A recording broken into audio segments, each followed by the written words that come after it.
Hello, I'm Ron Miscavige, and this is another episode of Story Time. I'm your host and the Storytime reader.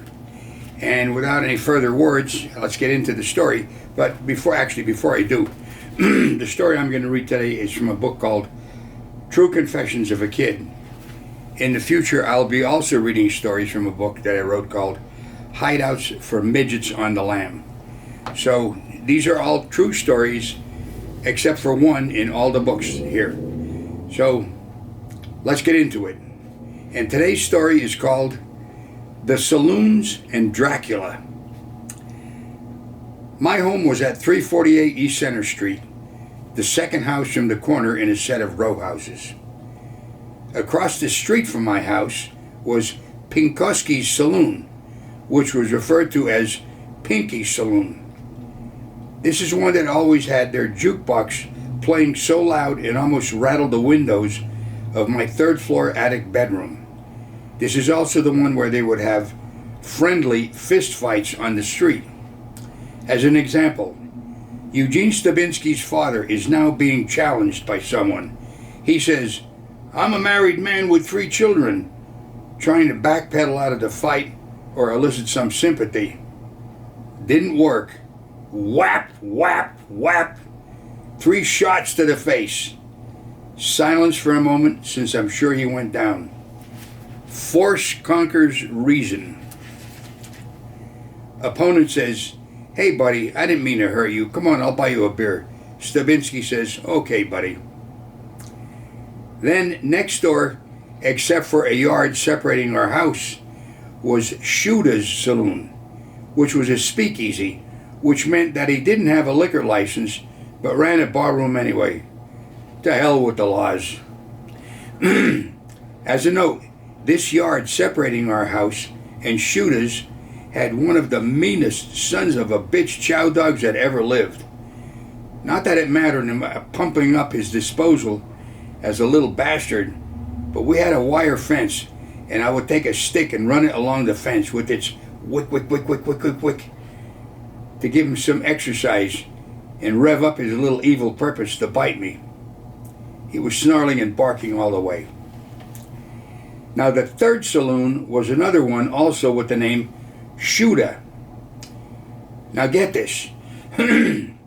Our town had a system to rid itself of sewage and the product of toilets, which was a gravity-fed system where all of the toilets flushed and all of the sewage went downhill, since the town was all higher than the north end of town, to a dumping creek called the Shit Creek.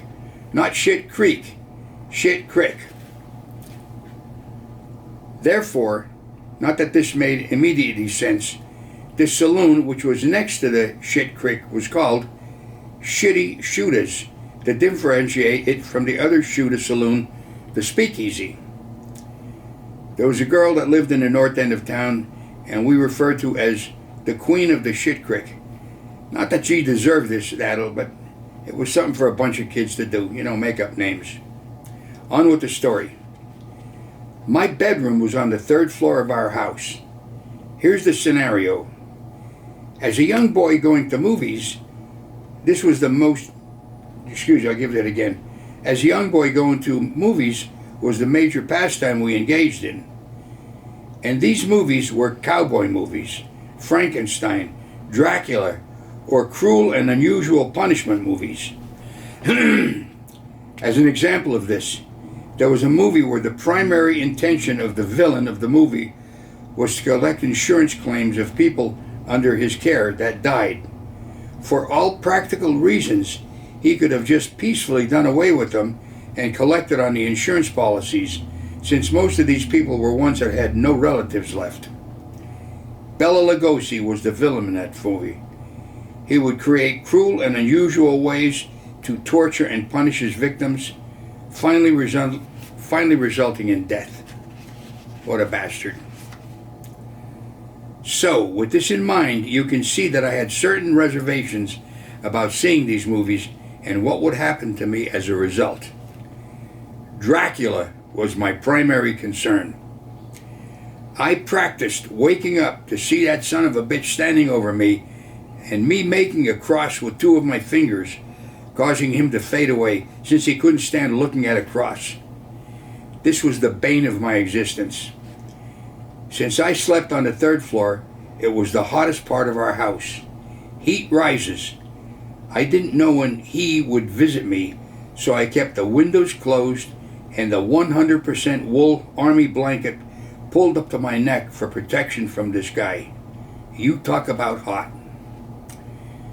Now that I come to think of it, it may have been a waste of time to keep the windows closed, since in the movie, I think he flew through the French doors as a bat when they were closed. I wish the hell I had paid attention to the movie at that point. There is no moral to this story other than Dracula never arrived, but made no bones about it, I was prepared. End of story. Growing up as a kid, I had some adventures. So that's the end of this story, and I'm glad you tuned into this. I hope you enjoyed these. They're strictly for your pleasure. I do other things, and if you go to my website, therealronmiscavige.com, you can see, as a matter of fact, you can see these books that I've written if you'd like to buy one, or many. You could get them there. I also do a thing called Life Lessons, and I do interviews where I do interviews with people on a rather morbid subject.